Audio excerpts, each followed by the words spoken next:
Good afternoon, everybody. Thank you very much for dialing in for this webinar, which is going to run until 2:45. We're going to look at what the new Prime Minister, Rishi Sunak, means for CLA members. And it's been a time of huge instability. We had a tumultuous time. We're looking now for a new cabinet to take us forward. We have Dr. Therese Coffey as Secretary of State at DEFRA, and we have Michael Gove back in his old job at the Department for Levelling Up Housing and Communities, two of the departments which we deal with regularly. Now, we're extremely fortunate to have Phillip Dunne joining us a little bit later, but what I would like to do is pass over immediately to Eleanor Wood, who's our Senior Public Affairs Manager, who is going to take us through the recent announcements. But what I should just say, we'll have a Q&A session at the end. There's a button at the bottom, Q&A there. If you put in any question that you would like, there will be an opportunity at the end for us to look at those, and hopefully Philip will be able to answer them in the time that we have available. So without any further ado, I'll hand over to Eleanor Wood. Thank you. Thank you, Mark. My job for the CLA is to fundamentally explain what's going on with the politics. And I think you can all understand that for the last couple of months, it's been quite difficult knowing what's going to happen from one day to the next. And quite frankly, who would want to be Prime Minister at a time like this? But as we know, Rishi Sunak from Tuesday became our Prime Minister after a strange couple of weeks, a 7-week stint for Liz Truss, which is practically unprecedented. But why would he want to be Prime Minister at the moment? You know, you've got a fundamentally fractured Conservative Party who are unsure of which direction they want to go in, whether it be on fracking or other issues to do with immigration. You're also dwindling in the polls, with many losing patience with the Conservative Party over higher bills, a cost of living crisis, you know, a general feeling of instability. There's a continuing war in Ukraine, which has knock-on effects across the world. And you've got a financial crisis. I mean, it is more than I think most people would be able to bear. But Rishi Sunak feels that he is the person that can bring both the country and the Conservative Party back together. And his actions of the last couple of days would reflect this. He has brought together a new cabinet, more of which I will touch on in a moment. But the main feature of this cabinet so far has been experience. The majority of cabinet holders at the moment have been a cabinet minister before, or at least a senior minister who has attended cabinet or cabinet meetings. There is a general feeling of the grown-ups are back in control. That's not to criticise the Liz Truss agenda. There was a lot of good ideas there and a lot of things that were pro-business and pro-growth. It unfortunately did not work out in the way that she would have liked, or the economy would have liked either. I think the most important feature of Rishi Sunak's new cabinet is the continuation of Jeremy Hunt. Keeping Jeremy Hunt as Chancellor shows to the markets that there is going to be some stability over this period. We were going to have the financial statement on Monday, which has now been pushed back till November 17th, because the new Prime Minister wants to take a look at all of the parts. And I think this displays something fundamental about his character and how interventionist he will be as Prime Minister. He's going to work with his Chancellor hand in hand. That has not always been the case with Prime Ministers and Chancellors. If you look at Tony Blair and Gordon Brown was allowed to get on with it. I think Rishi Sunak, due to his both financial background, being in banking prior to becoming an MP, but also obviously his role as Chancellor during the pandemic, will naturally make him want to be involved with the economy at such a turbulent time as this. Whether Jeremy Hunt will appreciate that, only time will be able to see. But it is a very good start for everyone that he has continued him in the role of Chancellor. I think another very interesting action of Rishi Sunak for the last couple of days is to reflect a lot of measures that were first introduced in the 2019 manifesto. such as a ban on fracking after a very, turbulent time between MPs over could they support fracking, would they support fracking. He was very clear, and PM.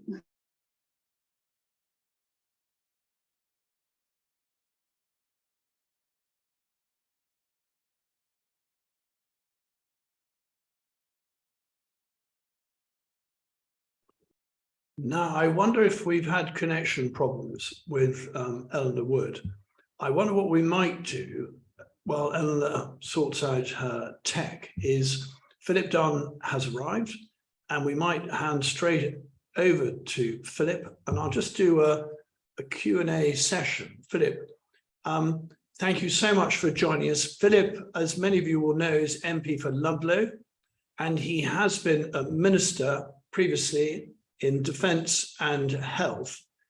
So he has huge ministerial experience, and he is also now chair of the Environment Audit Committee. And Phillip, what I thought I'd do, if I may, is run through a few questions that we have, and then we'll hand over to the audience to pick up on how you feel Rishi Sunak's government will appeal and help those of us CLA members working in rural areas. So I guess that's the first main kickoff question. Are those of us in rural areas going to be helped by the new government? Well, thank you very much, Mark. Thank you for inviting me to join you. And I am a member of the CLA, and I have a great deal of admiration for your field officers and the sort of structure that you have, which allows local MPs to be regularly engaged by your committees. So I'll quick shout out for the Shropshire Committee in case any of them are listening. The other thing that I heard Eleanor talking about, and while she was able to, about the good news of a Jeremy Hunt chancellorship and being confirmed by Rishi Sunak as the chancellor. I led Jeremy Hunt's election campaign in 2019, having worked for him in the Department of Health when I was a minister there. And I absolutely echo what Eleanor has said. I think he is going to prove, he's got a very, very difficult task. And of course, he will become rather unpopular once he has to make some unpopular measures. But I think he's a very senior, experienced colleague who does help provide the kind of reassurance to financial markets that was so necessary after the aberration that we went through. I think, to answer your question directly, the best way of getting across to you how much Rishi Sunak appreciates rural interests is to remind those of you who haven't seen it that in his campaign email that he put out back in July when he was running against Liz Truss, it was a series of short interviews with people in his constituency. He represents an even more rural constituency than I do, and Ludlow is the 6th largest geographical constituency in England. I think Richmond is, I don't know where it ranks in the top 6, but it's certainly ahead of me. So it's a very rural area. These interviews were with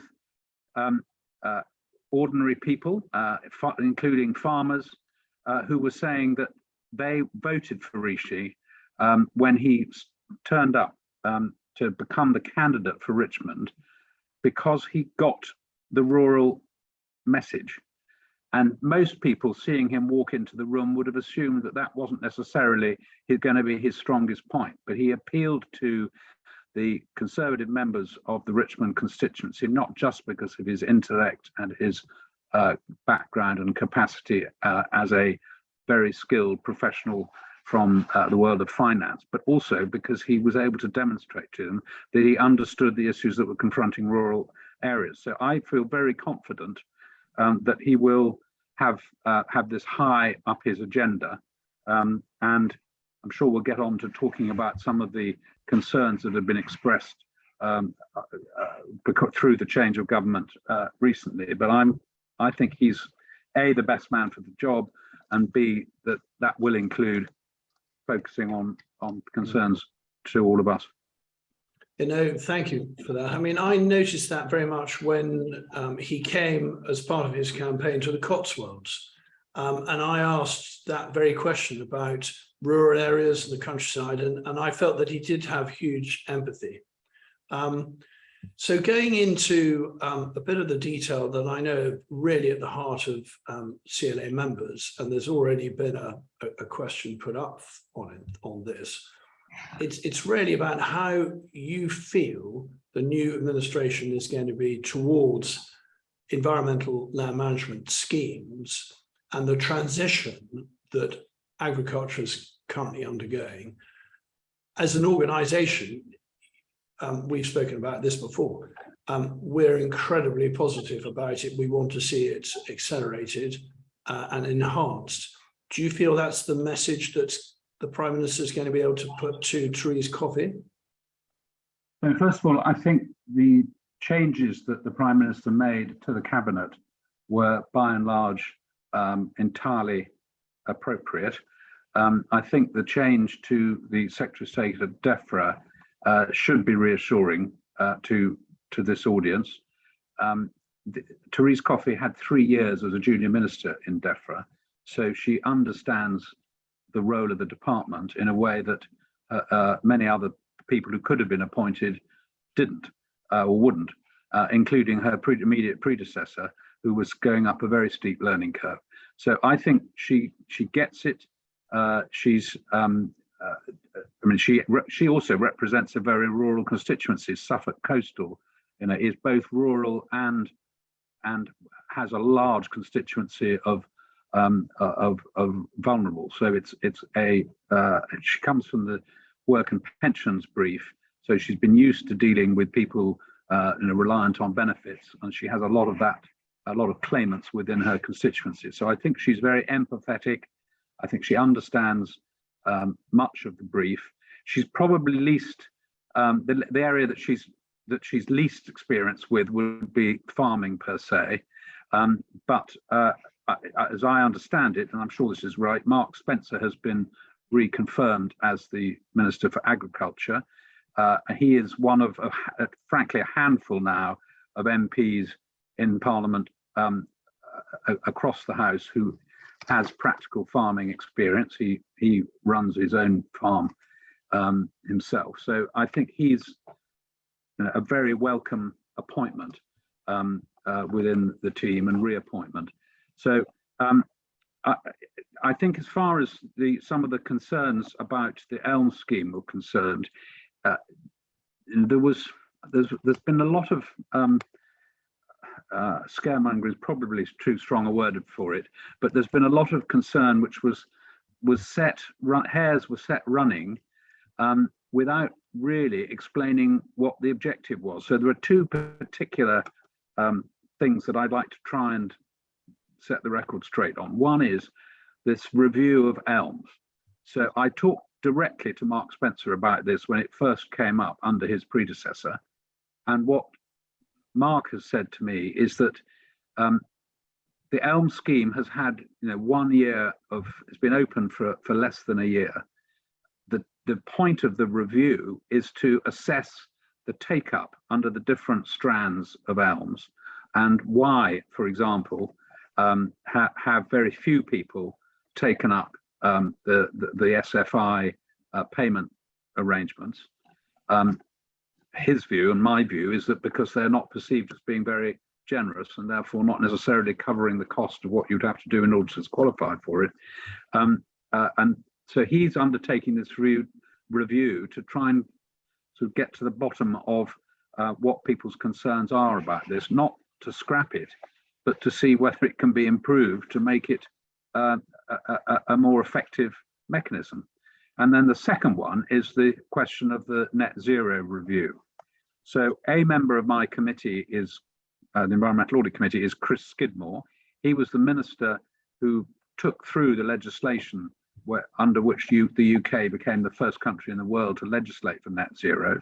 He has been asked 3 years on from that legislation going through to do a review, not as to whether it's the right thing to do or not, but again, to understand whether or not government departments have been moving fast enough to be able to implement it within the time frame. So it's an entirely sensible and unthreatening review to look at what needs to be done differently and better.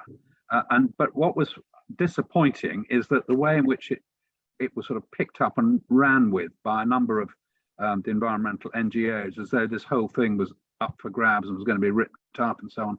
That was, first of all, entirely erroneous. Second of all, the government of the day did not do enough straight off when that came out to rebut it and say what the purpose of the review was. And I think the government has responsibility for its own comms, and it could have done that better. No, that's really helpful. Thank you very much indeed for clarifying that, because I know that so many of the members have been very, very concerned. Just to expand out into some slightly different areas, we ran an opinion poll last year, which showed that 71% of those in rural areas felt opportunities had decreased for them. So do you think the new Prime Minister understands the rural challenge? And within that opinion poll, what came out was that people felt there was a significant lack of affordable housing. So they couldn't stay in the rural area because they couldn't afford to be there. And they didn't have the jobs and they didn't have the skills because there wasn't anywhere to go and train. And they felt very let down by the government. So you've raised a lot of issues there. Just on jobs and skills, we have full employment in this country effectively now. So there are plenty of jobs all over the country, not necessarily in the place where individuals live to do what they're trained for. But I sort of fundamentally refute the idea that we've got a jobs crisis. We haven't. We've got an employment crisis. It might change if we do go into a period of downturn. We might find there are unemployment starts to go up. But at the moment, we've just the last month's figures, we had the highest rate of employment since records began. So that is changing. We also, in the last income stats that were out earlier this week, there was an extraordinary reduction in the proportion of the population living on low wage, who are in work living on low wages. It went down from something like 14-point-something% to just over 10% in a month.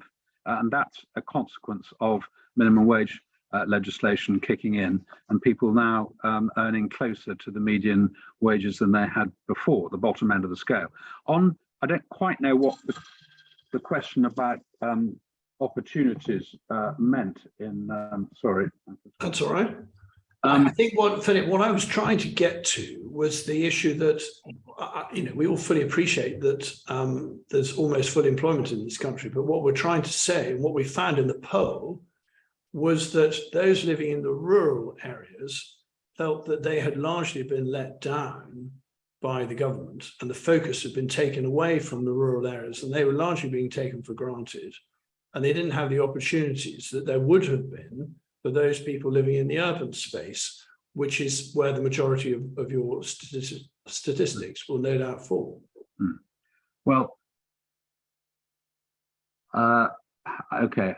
I would say that if you survey rural residents, they will by and large always say that because we don't have the same level of public services in rural areas that you do in the towns. So there will always be that concern, and it's justifiable. There are other compensations for living and working in rural areas, which generally speaking, help to overcome those concerns. I think on skills and housing, which are the two particular points you touched on, there is, I think there has been an ambition from the government since 2019 to try and address the housing shortage and crisis by accelerating the amount of houses being built. And a lot of that is on the edge of existing settlements, as it probably should be. And that does extend into rural areas as much as it does, proportionately as it does urban. There's been a considerable pushback in some of the sort of leafy Tory shires against additional development. So there's always this tension between people who would like there to be houses for their children and grandchildren to live in, but they don't necessarily want them on their doorstep or within their view. And that tension always exists. There has been a reduction in the number of new housing starts consequent to the pandemic, and it's starting to kick up again. But the current sort of Putin-inspired increase in interest rates because of the energy cost increase and inflation is going to dampen the housing market for a while, until we can see inflation starting to get under control, I suspect. And the aberration that we've just had with mortgage rates being mortgage offers being cancelled, rates going up, is going to undoubtedly impact that again for a bit, which is unfortunate. But I think the way in which the planning system has been encouraging development in rural areas has provided opportunity to a lot of your members to be able to get housing development in areas which might have previously been not allowed. So that's an opportunity. As to jobs and skills, I think you're right. This is a big challenge for us. Post Brexit, there's been this withdrawal of about 1 million people from the workforce who've gone back to other countries in Europe and not been able to be refilled. And that means we need to look at the workforce that we have and try and upskill them and reskill them to do the jobs of the future.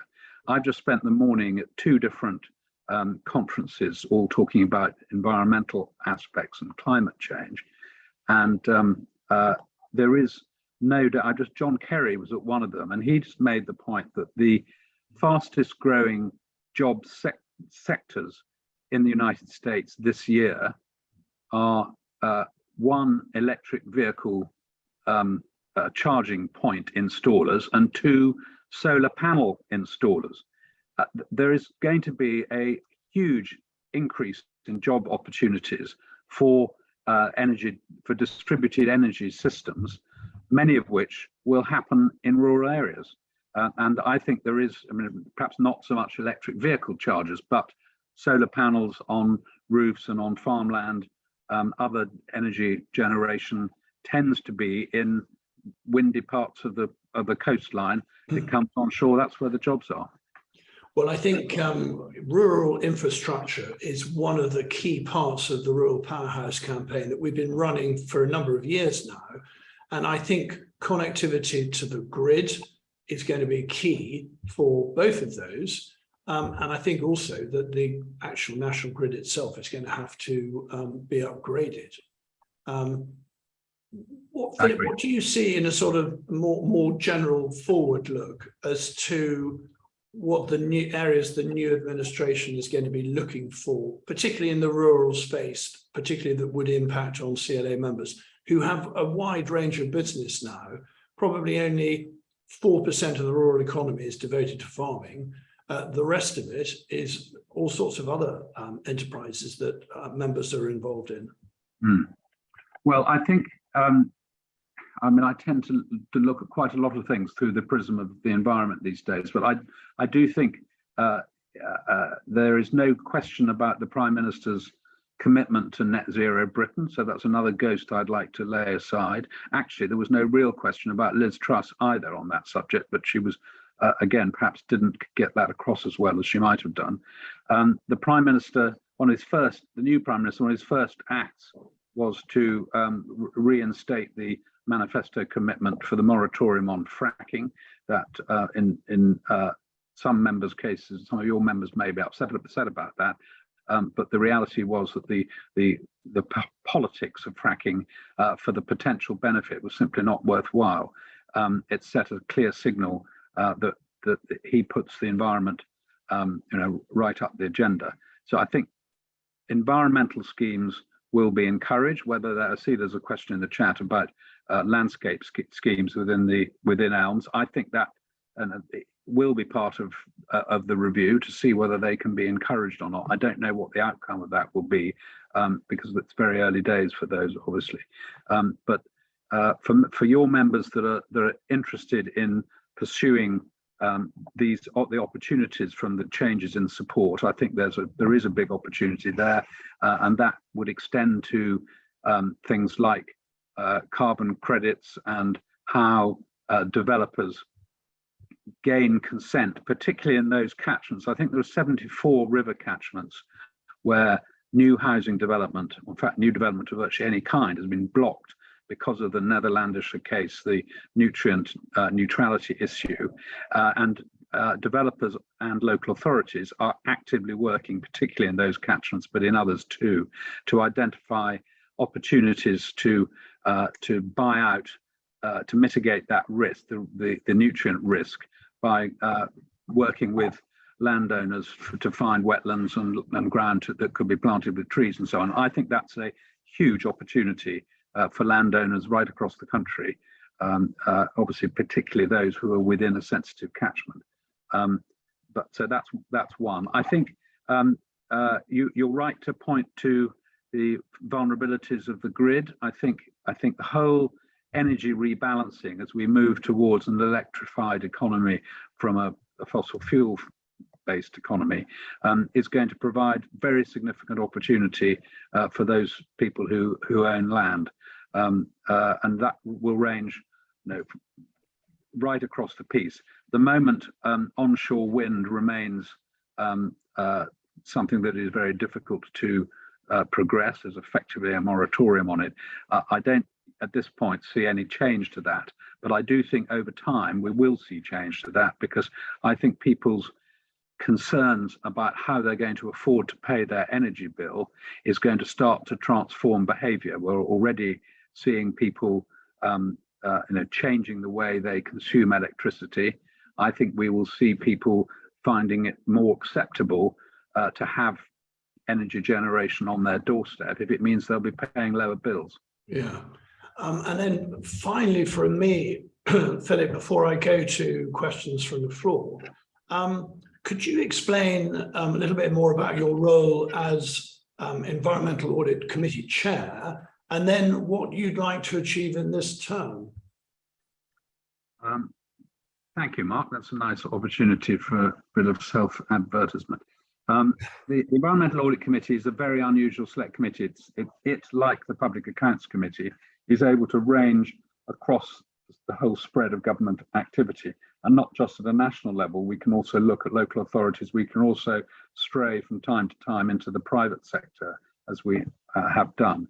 And so it's a very interesting committee to be on, but it's set up that way because the environment does not respect administrative boundaries. And one of the biggest challenges in trying to make government policy effective to improve the environment and reach towards net zero Britain is, how do we do that when there isn't such a thing as a department solely responsible for the environment? It cuts across everything. So what we try to do is to promote new science and technologies which can help in achieve net zero Britain, and that's something which is where I'm trying to look to the positive of what we might be able to do to accelerate this, rather than stand there as a shroud waver, just woe is me, we're all doomed. That's not, I don't think, a constructive role for us to play. Secondly, we do scrutinise government policy and delivery against that policy across this agenda. We share that in relation to energy with the Base Select Committee, and in relation to agriculture, obviously, with the DEFRA Select Committee. So things like lithium extraction in Cornwall from, you will have some members who are fortunate enough to own some aggregates rights in parts of the country where there are lithium deposits in granite, and that's a hugely exciting opportunity if you are fortunate enough to be in that position. I've just launched an inquiry which is relevant to your members who have forestry interests, an inquiry into timber production. We are the second largest importer of timber to meet our domestic need of any country, any significant country in the world. We import over 80% of our timber. The Forestry Commission appeared before my committee earlier this week and I've been, we'll be producing a report sometime, I think, before Easter, looking at how on earth we can meet our timber requirements more ourselves. So we look at individual sectors and subsectors of the environment to see how we're doing. I have particularly focused on water quality in rivers, which you may be aware of, and will continue to keep the pressure up on that. And that has been mostly focused on water companies, but there is also a role for land users in the way in which we manage water and try not to pollute it. And one of the points that I've been pressing on DEFRA ministers and will do on Therese Coffey when I get her before my committee is to try to ensure that across the broad range of policy initiatives that they have in DEFRA, they try to be as coherent and holistic and joined up as possible. So when we're introducing support for land managers to farm in an efficient way, we also encourage them to farm in a way that doesn't pollute our watercourses. So there should be support for measures which, for example, help to keep livestock back from water boundaries and so on. And all the slurry arrangements that are already in place, we can do more in that area. That's very helpful. Now I'm going to go to the Q&A chat, and I will endeavour to cover as many questions for Philip as I can. I think I'll group them together. And forgive me if you don't have your question answered, but we are recording it and we can come back to you by email. There have been a number on environmental land management, you won't be surprised, and you have to some extent picked up on their concerns. David Hill, for example, was concerned about the review. He just wanted progress, not a review. He didn't certainly want anything being thrown out. You've made a bit of comment on that. We've got concern from Robin Horton on the SFI pilot and perhaps being finished early, which he's concerned about. Charles Tassell is interested to know about support for landscape scheme within ELM. And of course, the $50 million question, which is the budgetary question from Jonathan Minter, which is how confident would you be that the government is happy to continue with the budget that already has been promised? So if we take those as a round. So just addressing the last one first, I think Jeremy Hunt has been very clear that nothing is off the table, by which I think he means he's got a large hole to fill and he's going to have to make some uncomfortable decisions, and that has, as you know, has been postponed from the announcement of that from Monday next week to Thursday the 17th of November. Now I would be very surprised if he tinkered with the arrangements for the pots of funding which have been committed for the replacement scheme, for the CAP scheme in England. The amount of money has been sort of ring-fenced for the Parliament. That was a clear manifesto commitment. So although I think there will be some very difficult choices, I would be very surprised if that was one of them. But we'll know fairly soon. I don't think that there will be any question of that being revised as part of the review of ELMS, for example. They won't be looking at the overall size of the pot. The issue on the SFI pilots, which Robin makes, I think I have probably addressed that. That the the review is, as you say, Mark, probably better would have been described as a progress report to understand why it is that so few people have taken it up. That's not to throw it out; it's to hopefully improve it so the take up is greater. No, that's very helpful. There's a very good question from Helen Rhodes about access, because she says, as a peri-urban farmer, we're hearing nothing regarding access within ELM, which we understood to be the intention. Tomorrow we have Caroline Lucas's bill looking to create a right to roam and camp on green belt land, etc. What do you think the government thinking will be on this? good question. Caroline is a member of my committee. I've not looked at her bill. It's a private member's bill. I don't think she's in the top 20. In fact, I'm pretty sure she isn't. So her bill will get no time and won't progress. It's really an opportunity for her to make some noise and raise awareness about that issue. I don't think there's any intent to create a right to roam in England. The government, as you know, did remove the deadline for creating applications for new rights of way, which was due to come in April next year. I personally thought that was a mistake because at least by having a deadline, it created some certainty as to what the rights of way map would be for the future once those applications had all been resolved. And I think keeping it open season is not a terribly helpful way of trying to get some definition around this. I think that's all I can say on that subject. Yeah, I mean, I think looking forward at the way ELM could develop, there could well be payments within it for permissive access to be there in the way that we used to have within higher level scheme, which would help many of the public and also help the provider of the access. I mean, would be one thought. I think that's a good point, and maybe that's something that you should submit to Mark Spencer for this review. Yes, I would add to that that sort of walk, particularly if you're on the edge of an urban area, offering either walking access or cycle routes could be a potential source of income. I don't know whether there are many rural cycle routes that you have to pay to do. Maybe that wouldn't be very popular amongst the cycling fraternity, but I would imagine it's there may be things that can be done which generate revenue.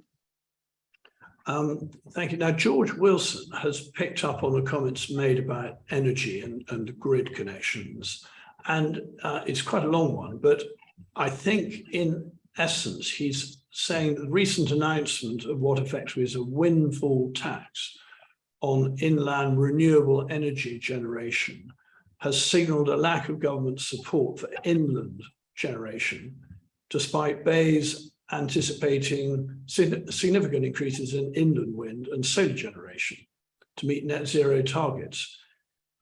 Because we've got a lack of grid capacity, that deters it as well.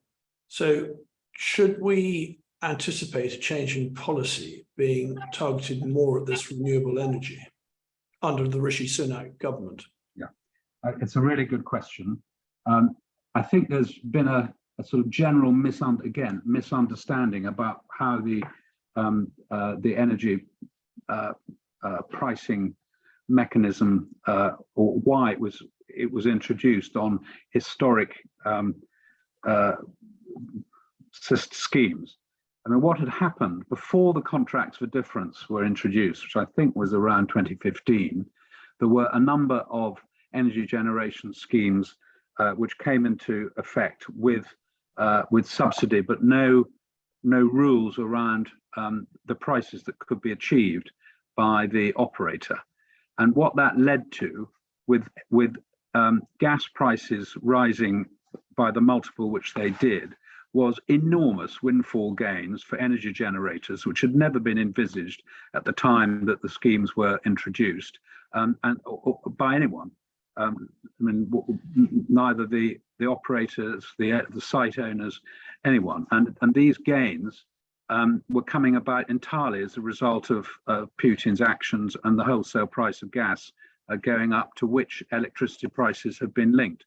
So this so-called windfall tax has been designed to bring those schemes into line with other oil and gas windfall profits, which have been inflated by the and electricity generating profits, which had come about entirely as a result of the linkage of their prices to the wholesale gas price. So what the government is trying to do on some of these larger schemes is to negotiate, post facto, a CFD arrangement with those operators, which will provide certainty to both sides as to how the pricing will work in future. So I don't think that that signals in any way an attack on renewable energy onshore. The other aspect which has been uncertain is the question of solar farms on best most versatile land, where there was some slight confusion, or you might say considerable confusion, from a potential disagreement between, well, George Eustace misspoke at our committee hearing before he left office in July, and he wrote to me to correct that, which was over the question of whether grade 3A land was regarded as best most versatile or not. And obviously it is best most versatile, and he corrected himself about that. There is a debate going on within the Conservative Party at the moment as to whether or not solar farm applications should be given, planning authorities should be given guidance at a national planning level to restrict on solar farm applications on land to 3B and below, or not. And I think that's something that will probably lead to some continuing uncertainty for a while. I know in my local authority where I had 4 applications underneath where there was grid capacity, which was underneath the transmission line. It was about 250 hectares in 4 applications all around the town of Ludlow, which proved very controversial. One of them was thrown out because it was over 75% on 3A land, and the local authority took that into account. Another one has just gone through because it was mostly on 3B land. And I'm going to move to almost the last question from Louise Newton, because time's running short. So often in rural areas, planning policies preventing development and diversification opportunities on sustainability grounds, with many local planning authorities stating that the lack of public transport makes the area unsuitable, and therefore the application is refused. And there are lots of other factors that they throw in as well. And how will the government support the rural economy with this barrier in place? And it must be acknowledged that sustainability is not simply whether you rely on a car to access the business location. I think that's a really good point. It ultimately comes down to the education of planning officers and trying to get them to focus on the big picture, which is to get more houses built, than on the whether those houses should be walkable to work or not. Well, of course, most houses are not walkable to work. So it's a slightly strange premise on which to determine whether or not applications should go ahead or not. I think we've got a perennial problem of public transport in rural areas. It will never be as good as in the urban areas. The government has been trying to do a lot to try and get more responsive bus systems going. They did a big pilot in Cornwall, and they're trying to roll that out to some other selected rural areas. But the reality is, I'm afraid, I think the planning authorities need to, the planning officers may need a bit more guidance as to what sustainability means, and maybe that's something that, again, you could encourage in your submissions to the department for them to look again at. No, thank you. I mean, we have a very good paper on sustainable development, looking at areas to help housing. You know, a small number of houses in a large number of villages, I think, would go a long way and would help. And permitted development rights on farm buildings, particularly in designated areas, is something we secured with the government under Boris Johnson, and is something we need to support. And with Michael Gove now back in charge at DLUC, I hope very much we can pick that up again. I agree. Could I just, I know you want to finish because we've run out of time, but my neighbour and your member, Richard Corbett, has asked, I think he's my neighbour, at least there is a Richard Corbett who is my neighbour, who might well be asking about manure stores. Yes, forgive me, I've forgotten. About whether local authorities can sometimes frustrate national policy, for example, stopping planning permission for manure stores when the overriding objective is to reduce the amount of agricultural manures going into the watercourses. I think in the case of Herefordshire, it's absolutely bizarre that the local authority might be stopping that. Richard, because they are under enormous pressure and are putting the water companies under big pressure and the farming community to pollute less, and that will require for livestock farmers having better ways to store slurries and farmyard manure. So I'm astonished about it. If I were you, I'd write to your MP. It's not me. Sir Bill Wiggin, no doubt. It is. So Philip, thank you. Forgive me to all those people who've asked a question who felt they haven't had it answered. We'll come back to you. Philip, you are extremely kind. You've been very helpful to me as president. And thank you very much indeed for all the work you do on the Environment Committee and and also as MP for Ludlow. Thank you very much indeed. And thank you to everybody for watching. Thank you, Mark.